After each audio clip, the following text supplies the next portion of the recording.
Welcome to the Grow As We Go podcast. I'm Sam, breathwork and embodiment coach, muse, and self-growth junkie. And I'm Anthony, your co-host, transformational men's coach, and general question asker. Here we create space for natural, vulnerable, and deeply connecting conversations on life as it happens, wisdom I've picked up along the way, and tools to truly enjoy this beautiful life you've been given.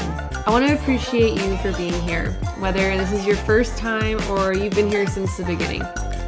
We love feedback here, so leave your thoughts and takeaways from this episode in the reviews section of this podcast. This also helps the podcast become a bit more relevant in search reviews. Another way you can support this podcast is by following me on Instagram at Samantha__Charles and take a screenshot of this episode to share it on your social media and share your takeaways so that your junkie friends can come and get their fix too. Hello and welcome back to another episode of Grow As We Go. I'm Sam. And I'm Anthony. And today is the day after Christmas, or will be when this podcast airs. It's Boxing Day. What? Boxing Day. What does that mean? It's a dumb holiday, joke? so no. Oh. Yeah, you put on your gloves and you go at it. No, the Boxing Day is the day after Christmas. It's celebrated in the UK and Canada. Like I can't remember honestly, but it has something to do with like either putting things back into packages or something like that. But you also either get or give gifts. Everyone celebrates More gifts. Yeah, I don't know. I could be wrong. Boxing Day, the day after Christmas, to me sounds like the day that you spend breaking down all the boxes from the crap that you got. There you go. That's what it is, actually. You're right. Or the gifts that you got. It's also the second day of Christmas. This is what the 12 days of Christmas are. So, this is the day that you get 2 turtle doves. Oh. Yeah. It's the second day of Christmas, Yeah. The day after Christmas? Yep. The first day of Christmas is Christmas Day. Interesting. And then Christmas goes for 12 days. Because we'll talk about this a little bit, but in the liturgical calendar, which is a big fancy word for church calendar, it lasts for 12 days. It's the whole thing, and then it's Epiphany. So Epiphany is when the wise men came and visited Jesus. Anyway, I think it's fun to talk about all that stuff like that, but happy holidays to everybody. How is it that on my podcast, talking about Jesus and epiphanies for 2 minutes? Anyway, welcome to another episode of Grow As We Go. I'm Sam, this is Anthony, and he will no longer talk about okay. We're all giddy. Oh, I know. We ate all that holiday chocolate. Yeah, but we wanted to talk about this topic today of grief and the holidays, because there's a lot of joy. It's the happiest season of all. Ding dong, ding dong. And there's all joyous music and all these different things, and I imagine there are some people who have a lot of grief going on during this time of year. Loved ones are lost all throughout the year, but I think it can be a particular challenging mind fuck of a situation being in this time of year and dealing with loss, where everyone's telling you should be happy, and everybody's happy. Yeah, so you're like, come on, get with the program, people. And right. We get to create space for sometimes when there isn't room for grief, let's not talk about that, right? Let's not talk about grandma this year, right now. Yeah, in the midst of a celebration, when in reality, grief doesn't have a timeline, and we get to do a full-on episode on grief eventually. Yeah, you like grief. Oh my gosh, it's my favorite. It's so much fun. Yeah, and it's happy holidays, and there's not always room for the grief, and it's not always so happy. So what we're going to do is make room for there to be space for grief. When I was back in my pastoring days, here I go talking about Jesus again. Am I going to get kicked off? Yeah. Okay. But, no. The 21st of December is the winter solstice. And that means that it is the longest night of the year. That truly it lasts longer than any other night because we are tilted as far away from the sun on our axis. Right. So because of that, it means that daylight has a really important effect on our overall joy. I mean, darkness has just properties in it that evolutionarily we as humans have had to get away from. Right. Because, or be fearful of. Right. Not being able to see. Right. And I think too, like the sun is the source of all energy and life essentially. Without the sun, we wouldn't have anything we'd be in space, right? Right. But you think about people that live up in places, like I think about places like that are more cloudy, like Seattle, where the sun isn't as bright, it doesn't shine as bright, and like people up there tend to suffer from depression a lot more, and like different health issues because they're not getting as much vitamin D, and like the sun is super essential for a lot of health things. Actually, okay, I'm gonna go off on a little tangent here. Sounds great. Typical. I shared on my Instagram a reel of me sunning naked essentially, and a wasp came at me, and I was recording it and then just happened to get it, and I thought it was funny, so I shared it. But I go off on that tangent because then it led to me like sharing more about the sun and how important it is, and like there's so much like fear and propaganda and conditioning around like the sun is bad for us, and like you need to not be out in it too long because you'll get skin cancer, and you need to wear sunblock or because you'll get cancer, and it's like I think that's what's causing the cancer personally. But there was a book that my mom was reading, like going on about I forget what it's called exactly, but I can link it in the show notes. I'm pretty sure it's called like The Healing Power of the Sun or something like that. Yeah. And it's a really, from my mom's book report that I got. I don't typically read books. I just get book reports from people.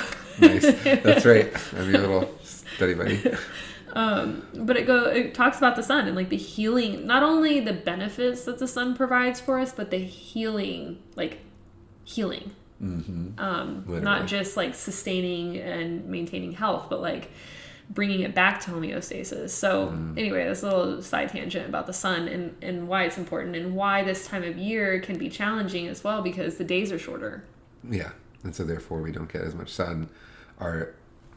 Even though we've brought light into our world through electricity and all that, it's not the same. Like sunlight gives you dopamine, and there's so many different things that the sun does, and vitamin D and all that good stuff. Right. But yeah, so just with shorter days comes more sadness, just in general. So in church we used to like, thank you for reminding me. That's usually my job for you. I'm very impressed right now. So on the 21st we would have what's called a Blue Christmas or a Longest Night service, and I loved taking it. I loved taking that service and being the one who was leading it, because I've always thought that grief is fascinating in general. Like Elizabeth Kubler-Ross's model of the grief, the like 5 stages of grief, was really interesting to me. But I learned so much more past that because of the classes that I took in seminary and all that. So I took what I was learning in seminary at the time, and I put it into my first Longest Night service. So at that time, it was 2017, I think. 2016. Nope, it was 2000, whatever, it doesn't matter. It's 2016, and I was pulling in all of the things that were going on in my life as well. So I was in the middle of a class called Grief and Loss. And at the same time, my dad was dying. He had cancer. And I remember being really upset about that for a lot of different reasons. And I might have talked about that a little bit in my story episode, which I think is three. Yeah, 2 is great. So I then brought like this poem about the grief that I was experiencing around my dad into this church service. And it was really powerful for people to hear that like level of vulnerability. Maybe I'll share that in the show notes too, because I still have it. Well, do you want to share now? I mean, I would have to find it. Okay. So, well, we'll link it for if anyone is, having a challenging time and wants to read it and maybe find some comfort in it. I could also just put it at the end, like as a post. Yeah. Like in Marvel movies. There you go. A little, what do they call that? Easter egg? Yeah. I like that. All right, cool. And I also just want to note, like, if you hear a bunch of wind in the background, like, or it's wind. It's really windy outside. Yeah, Sam's not if it's distracting. Yeah, I don't know. It got a little crazy earlier, so. Crazy. You never know. So you shared in your... Mm-hmm. So, and then, through that sharing and then through the next few services that I did, I found a lot of value in being able to give space for people's grief. Because I think no matter where you are, giving space for grief is a really difficult thing in our culture. Yeah, for sure. There just isn't a lot of room for people to be sad when everyone else is telling you that you need to be happy. Yeah, well, I think it's there's not, I don't know if it's not even just grief, I guess, like sadness in general, like emotions in general, right? Like a lot of us, it's like, don't be irrational and like, don't be, feelings make people uncomfortable. Yeah, it's the truth true. of it. Especially and so grief. they're like, shh. Yeah, people don't, I don't know. I have a hard time like comforting people with grief in a way too. It's like, oh, let me just give you a hug, Like, sure, which is the best thing. And that works, right? But it's like, what do I say? I don't know what to say. The best thing to say is, I'm sorry for your loss. But I've heard people say they don't like to hear that. Okay, well then, like, or even just say like, I'm sorry that, I'm sorry and that sounds hard. Right? Yeah. Like, or what's that like? It sounds challenging. That's what I say. Sure. There you go. That's a good word. But I think people can tell the sincerity in whatever it may be. So, someone might be sad at your Christmas gathering and just hold space for that for a little bit and say, I'm sorry. That sounds hard. Yeah. And I think, it's like, yeah, we already talked about that. But just it being such a happy time. Yeah. Like, this is supposed to be a happy occasion. Right. Yeah. But yeah, so we talk about like seasonal depression. It's interesting because we were having another conversation recently around like there being seasonal depression and also there being like a curiosity on my part around what sort of things happen because the reason I'm curious about it is because my seasonal depression historically has been in the summer, which is really fascinating to me. So it's not necessarily the weather that's causing this depression. And I would say that, sure, weather does have things to do with it. And like when it's a chronic thing, like people who live in Seattle who I'd mentioned before, but like the fact that there is the weather is changing and stuff like that's one aspect to it. But another thing to take into consideration is like what happened in your life during this time of year. Yeah, there's cycles of like anniversaries of grief. Yeah. So if you lost someone around that time, then every time this holiday comes up, then you're going to always be sad. Yeah. And so, or have some sadness come up. Yeah, and maybe it's not even something that you're like, exactly conscious of. Like maybe it's something that happened when you were really young, or like it was a subtle thing that you glossed over. I think, I'm thinking about my boys this year, and it'll be the first year that they're celebrating Christmas and the holidays not with their parents. We're not together anymore. Yeah. And I remember that first Christmas for us too. Yeah.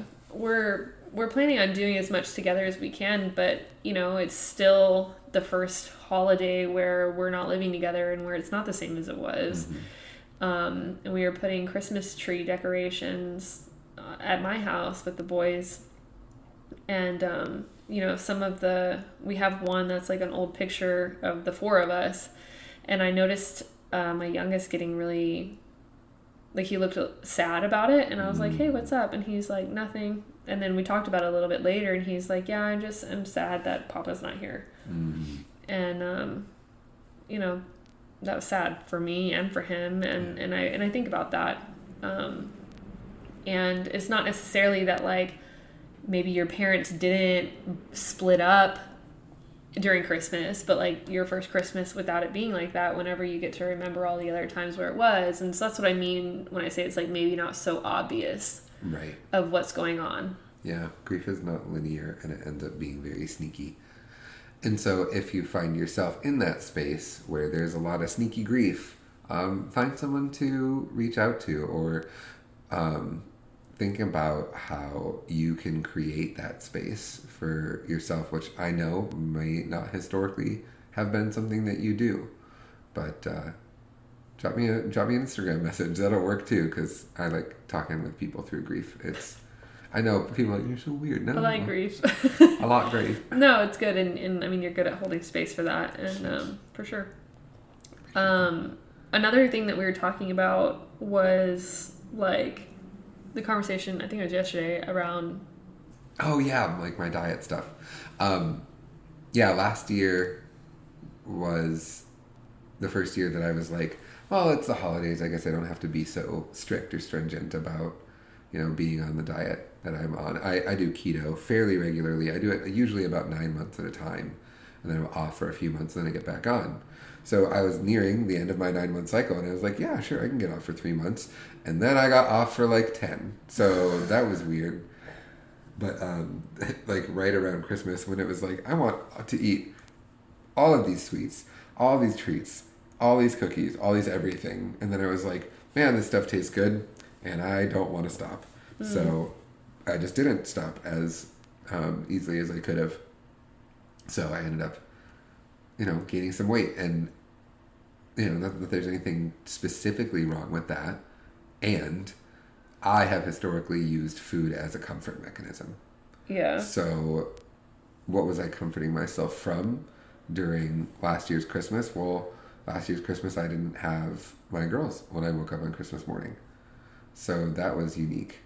And that is a distinct and interesting thing as a parent, is waking up to a holiday where you're like, hey, usually I get to see my kids run out and look at the Christmas tree, and I was home by myself. I mean, I went out to spend time with people later, but I didn't wake up to the festivities that I'm used to, and I freaking love Christmas. It's my absolute favorite holiday the whole entire year. I mean, obviously my years as a pastor, like there was a whole lot around Christmas, and like that was finally the day where we didn't have to work so dang much because we just went to church the night before and did like 3 services. And so Christmas morning was this really sacred, awesome time.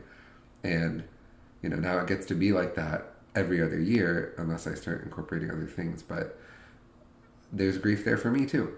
There's loss for the way that it used to be. Yeah. Well, I think what's interesting about, what you brought up with your diet and eating, and because another thing that we were talking about was how people tend to get sick this time of year as well. Ooh, nice, yeah. And I think that there's a lot of things that play into that.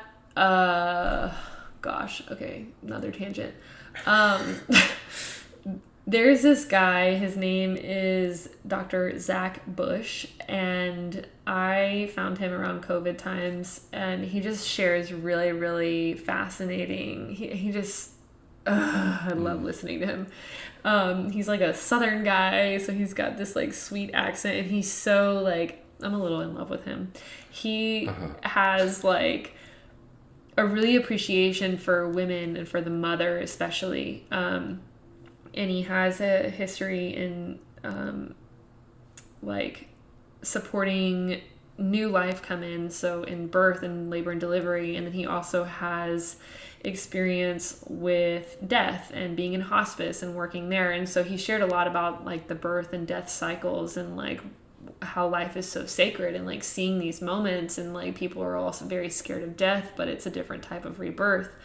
And I just love listening to him. He's incredibly wise, and he's like triple board certified and like all this different stuff. But what he's into now is regenerative farming and supporting big scale farms to get on a more regenerative and like holistic type of farming where it's not just like this monocropping using a bunch of pesticides and stuff like that, because you can plant different types of crops together, and they help each other out so that you don't have to use pesticides or you don't have to use, these different chemical things to help your plants grow, because they can help each other. And it's like the way it was designed to be.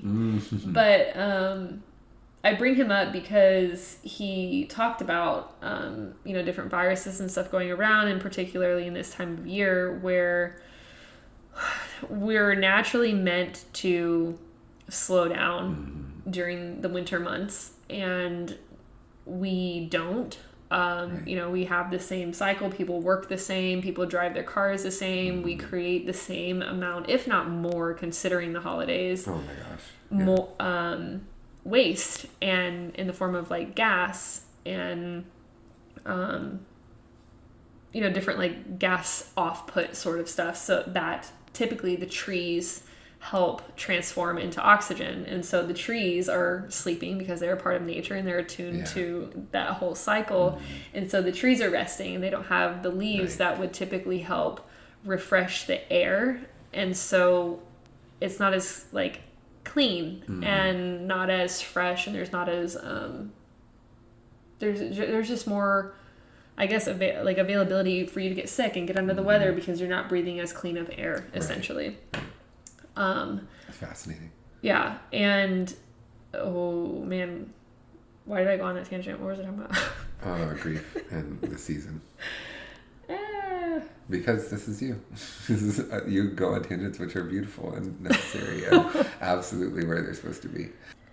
Yeah, but we were talking about the conversation around your diet and letting that go around the holidays and why people get sick. And so I went off on that tangent of why people get sick. So another tangent on why people get sick is like, we're eating a bunch of fucking trash, it's like figgy pudding and cookies and all the pies and the cakes, and it's like Thanksgiving. Well, okay, it starts off with Halloween, right? Halloween, then there's all the candy and processed sugar and like food dyes and just trash, and then Thanksgiving with the pies and with the cranberries and the bread, and then Thanksgiving or in Christmas, and a lot of people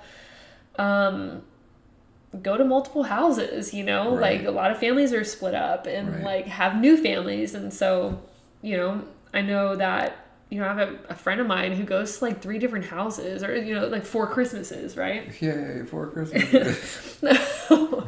But it's like, the shuffle and then also the traveling. Like there's a lot of things that go into why people get sick. Right.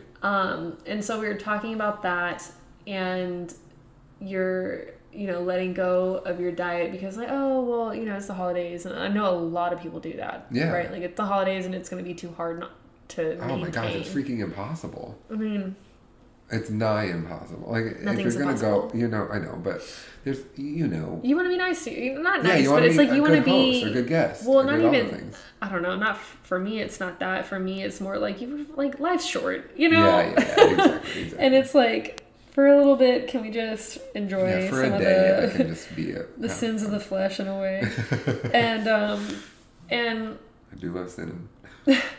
But it was interesting because you were talking about letting go of your diet and then not getting back on it, and I was asking questions around like, well, what was going on around that time of year, because I think about like seasonal depression, and I think about that thing that we had read around the adverse childhood, the ACE score, right?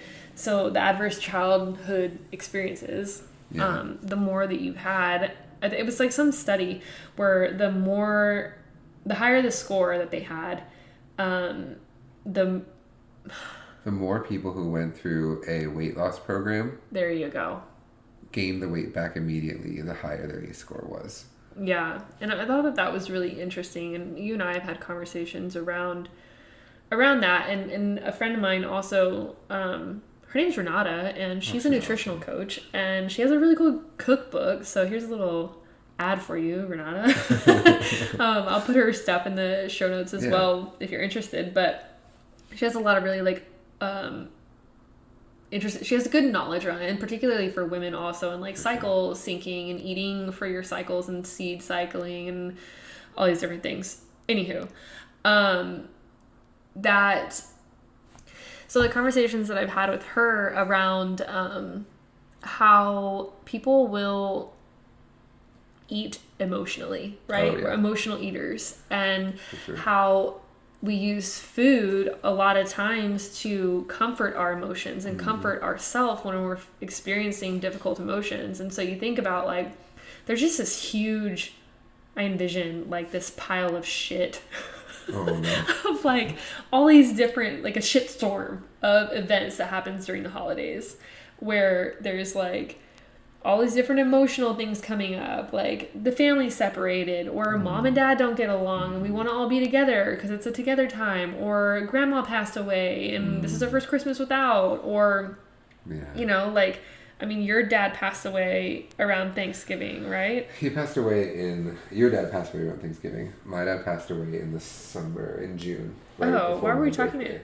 Because you know what we were talking about? What? We were talking about that because you shared it on your post, the story of your brother getting hurt and you trying to hide it from your dad. That's right. And your dad getting very upset, and then you want to tell a little bit? I mean, you don't have to tell the whole story, but just like what happened in your life. Yeah, that Christmas was weird because my dad wasn't there. Because my dad basically, and for all intents and purposes, we had a physically abusive altercation, which was less than pleasant for everybody involved. And I remember living at my grandma's for a long time. After that incident. And that happened around Thanksgiving. Around Christmas, Thanksgiving, that whole time, right? It was sometime, because there was snow on the ground. Right. And in Wisconsin, there's snow on the ground from like December to March, so it could have been a while. But I remember it being very distinctly like... around the holidays. Yeah, and it was not... That's one of the things that I look back at as like, that was one of the hardest experiences of my childhood. So... yeah, and I think that's why I'm like talking about this like pile of shit, right? Because it's like these things that just keep piling on each other, and then that you maybe don't even have a whole lot of awareness around. Again, like I had mentioned before, with like maybe it's your first Christmas without your parents together or whatever it is. Yeah. But it's like these different things that happen, and you think about, you know, maybe what happened to your dad around that time of year to have him act in such a violent way to something that was, you know, your brother got hurt. And like that's crazy. And I know that there are some other crazy stories there as well, but like that's really crazy, I think. Sure. But for like to get upset about somebody being hurt and to it be so bad to the point that y'all left. Yeah. And so I think like generationally and generational trauma and like historical trauma and how it just repeats itself. And so anyway, that's kind of my, I don't know how long that fucking tangent was, but I think that that's really interesting to think about in regards to the holidays and why it can be such a challenging time, and you know, it being covered up by like, oh, but it's so happy and we're all together and there's always like, you know, bring the family together. But and let's just talk about the fact that there's so much childhood trauma and stuff that comes out in those situations too, when like you grow up a little bit and then you go back and you're like, oh my gosh, there's all these patterns that I didn't realize were so unhealthy, and like, and maybe not, maybe some families like, oh wow, actually we get along really well and we've talked through this stuff, but I imagine that's not the norm. I know that wasn't the norm for me for a long time. Yeah, for sure. And I think it's interesting because I don't have too much come up for me around the holidays. Like it was always really fun, and you know, I have like a big extended family that we have like as a whole thing. But I feel like for the most part, you know, my family is pretty functional in that regard around the holidays anyway. You know, sure, there's like upsets and stuff, but it doesn't seem to happen around the holidays. And I think it's interesting to notice, you know, like I'd shared before, my seasonal depression being in the summer, and I'm like, well, what happened for me in the summer? You know, it's something that I get to reflect on and notice. But anywho, thinking about what to do now, right? We're gonna make this a short 10-minute episode. Oh, look, half an hour later. So what do we do about it? What do you do about your grief? There's a number of things to do. I think that the most important thing about grief for me is being able to just feel it. Yeah. Know that, like, wherever you are in the grief cycle, whether you've already been there or not, just let yourself grieve and feel it to heal it. Yeah, okay? Absolutely. And if don't you want to stuff the emotions down. Right. It doesn't do any good. It just really resurfaces years later. Comes out at the same time of year, so you might as well deal with it now. Yeah. So, like you talked about doing, not talked about, but your body's wise, and doing breath work and other embodiment experiences can bring that stuff up. Yeah, for sure. There's a lot of information that I've shared on this podcast. There's episode 8 where I talk about breath work. Nice. And I have a free breath work, like a 10-minute guided session that I can link in the show notes. You can like put your email and sign up to get that. And breath work's been incredibly supportive for me, as well as different embodiment practices and just allowing yourself to get out of the mind and into the body, where, like I said, emotions are the language of the body. And so if you have emotions coming up, then you get into your body and you allow it to fully process. Another really valuable episode is I believe it's 16, where the trauma is stored in the body, and why talk therapy is only half of the journey. And I think that I think that episode is a phenomenal one. I did it by myself, and I'm really proud of it. It's got a lot of really valuable information around trauma and around talk therapy, and why that is only half of the journey to healing and releasing, these traumas and emotions and stuff that like essentially haunt and plague us for years if you don't deal with them. So yeah. So there you go. There you go. There's your resources. You're welcome for all the tangents and education. We all got a bunch of little gifts, You got a bunch of little gifts, yes. Merry Christmas. Happy holidays. I hope you have a wonderful New Year's, and catch you next year, bro. Oh my God, next year. Bye. If you found parts of this podcast interesting, useful, or at the very least entertaining, I hope that you'll share your takeaways and tag me on social media, or leave a review And we appreciate you, and we'll see you next time.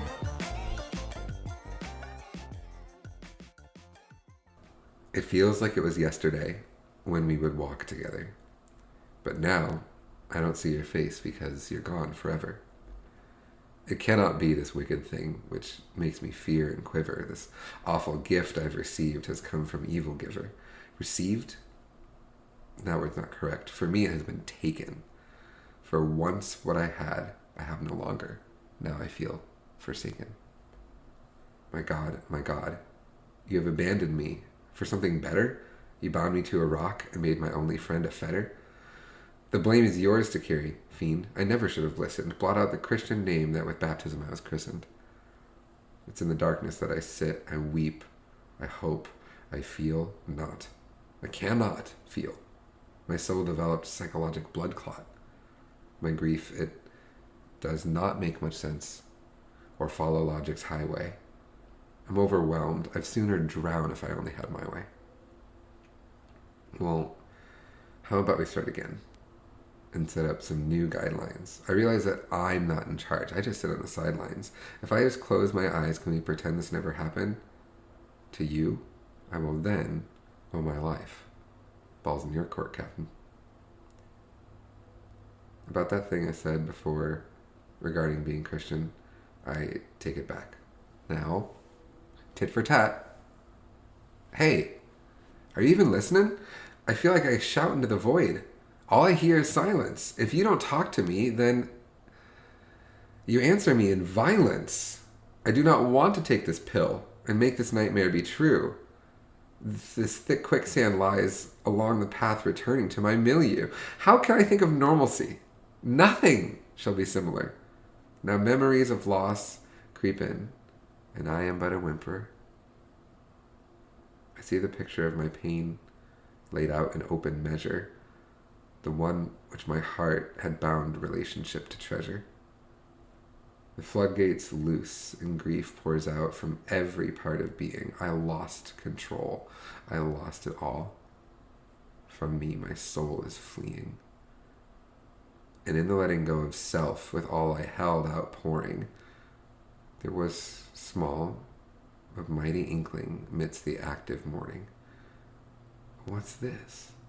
'Twas not my soul, but fear that from me had relinquished, a fear that somehow my emotions would then leave me diminished.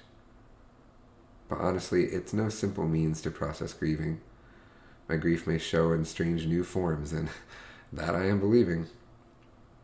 While once I felt a cheery sense of how the day is going, then suddenly I feel an awful sense of sadness growing. The work of pain is toil that no one teaches you in classes. Yet even brilliant minds find grief has knocked them on their asses. The burden never seemed to lift. There's no relief from tension. Are you okay? That question stirs up pain I shouldn't mention. When by myself I weep and shake, I find an ease in being, but I'm a fraud when friends around me are accompanying, pretending that I am okay and have no care or worry, but inside storms of doubt and loathing gather in a hurry. We all are holding grief and loss, ignoring signs of breaking. If we just look beyond the masks of happiness we're faking, to move from silence to lament, indifference to compassion, to be okay with brokenness and not afraid of passion. It's what to do with brokenness that leaves me with a question. Perhaps I seek a counselor to give me some suggestion.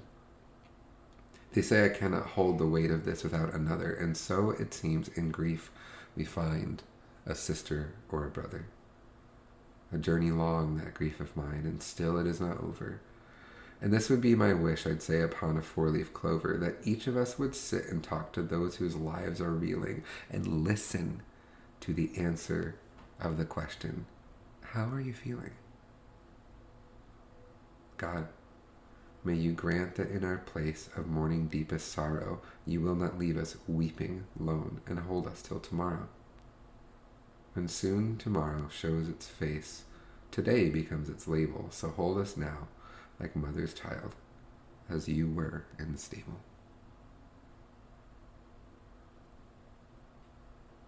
Aha. Amen and amen. Yes. That's pretty. Thanks. I wrote it when I was really sad. I can tell. Thanks.